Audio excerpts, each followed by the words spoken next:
औज़ुबिल्लाहिमिनश्शैतानिर्रजीम बिस्मिल्लाहिर्रहमानिर्रहीम।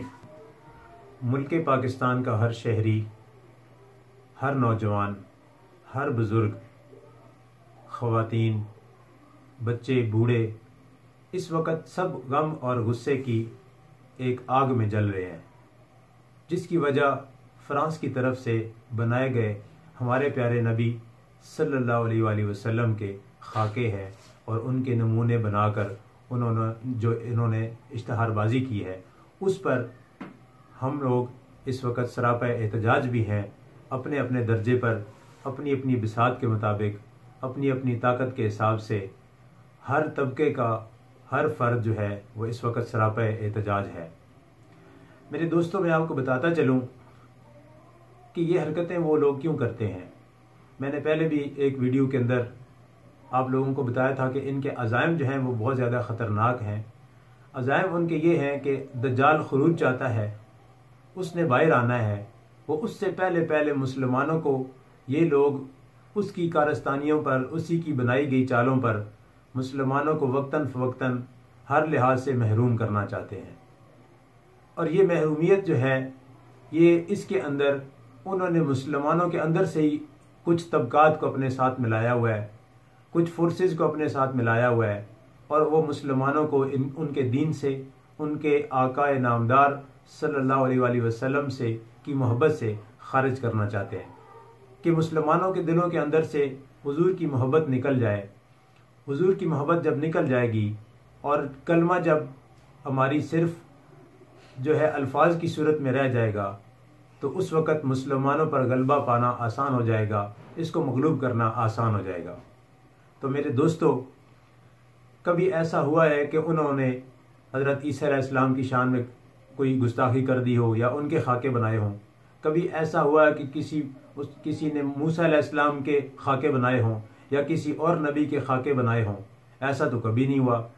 एक नबी करीम सल्लल्लाहु अलैहि वसल्लम की ज़ात पर ही वो इतनी ज़्यादा गुस्ताखियाँ क्यों करते हैं और उन्हीं की शान को मजरू करने पर क्यों तुले हुए हैं? उसकी वजह यह है कि उनको मालूम है और उनको अच्छी तरह से ये बात ज़हन नशीन है कि मुसलमान जो है ये गलबा पाएगा, बिल आखिर मुसलमान सरवाइव कर जाएगा, बिल आखिर मुसलमान कामयाब हो जाएगा।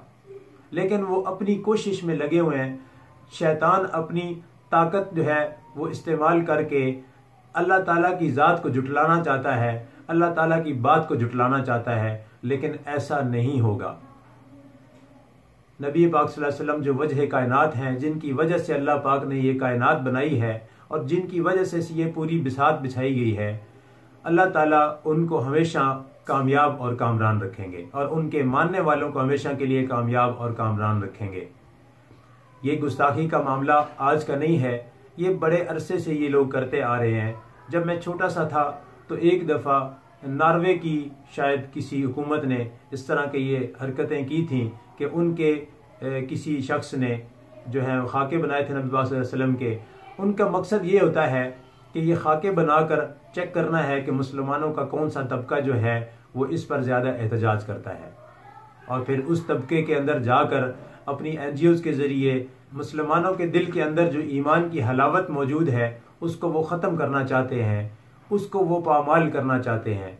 तो मेरे दोस्तों, मैं आपको एक बात बताता चलूँ कि ये गुस्ताखियाँ वो पुराने अरसे से करते आ रहे हैं और वो चेक करते हैं वक्तन फ़वक्तन कि मुसलमानों के अंदर हमीयत और गैरत बाकी है या नहीं है।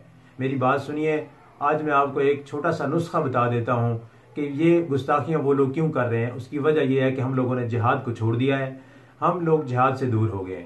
हमने तलवार को न्याम में डालकर खूंटी पर लटका दिया है और जो जिहाद का हुक्म देती है किताब, उसको गिलाफ में चढ़ाकर हमने अपनी ऊपर छतों पर रख दिया है और हम उसको उस वक़्त खोलते हैं जब हमारा कोई बीमार होता है या जब हमारा कोई मर जाता है। हालांकि उसके अंदर जिहाद की वाज़ेह चीज़ें मौजूद थीं, जिहाद पर जो रग़बत दिलाने वाली चीज़ें मौजूद थीं। नबी पाक सल्लल्लाहु अलैहि वसल्लम का दुनिया से जब रुखसत हो रहे थे तो उनके पास उनके तरके में कुछ भी नहीं था सिवाय चटाई, मसल्ले और एक वो जो उनका बिछौना था उसके, और उसके साथ जो एक वाफर मिकदार में जो एक अल्लाह के नबी सल्लल्लाहु अलैहि वसल्लम के पास जो एक दौलत मौजूद थी वो थी तलवारें। नबी पाक सल्लल्लाहु अलैहि वसल्लम की 11 तलवारें मौजूद थीं जब वो दुनिया से रुखसत हुए हैं। तो वो 11 तलवारें किस चीज़ की तरफ इशारा कर रही हैं कि मुसलमान जब तलवार को अपने हाथ में रखेगा तो इंशाअल्लाह वो कामयाब और कामरान रहेगा, और जब इसको रख देगा तो वो इस दुनिया से बिल्कुल मिट जाएगा। मिटेगा काफिर, हम लोग नहीं मिटेंगे इंशाअल्लाह। ये हमारा ईमान है और हम काफिर को मिटा कर रहेंगे। ये हमारा ईमान है, हम उसको ख़त्म करके फिर सांस लेंगे। हम जिस दर्जे पर भी हों, जिस हमारा आखिरी मुसलमान जिसके सीने में, आखिरी मुसलमान के सीने में सिर्फ कलमा जो है वो रह गया हो और कोई भी अमल उसका जो इस्लाम पर ना हो, लेकिन कलमा उसके अंदर मौजूद हो, तो वो भी काफिरों के लिए बड़ा ख़तरनाक है। तो हमारे नबी पाक सल्लल्लाहु अलैहि वसल्लम की शान जो है ये हमेशा हमेशा बुलंद रहेगी, क्योंकि अल्लाह का ऐलान है कुरान के अंदर, वरफ़अना लका ज़िक्रक वमा अलैना इल्लल बलाग।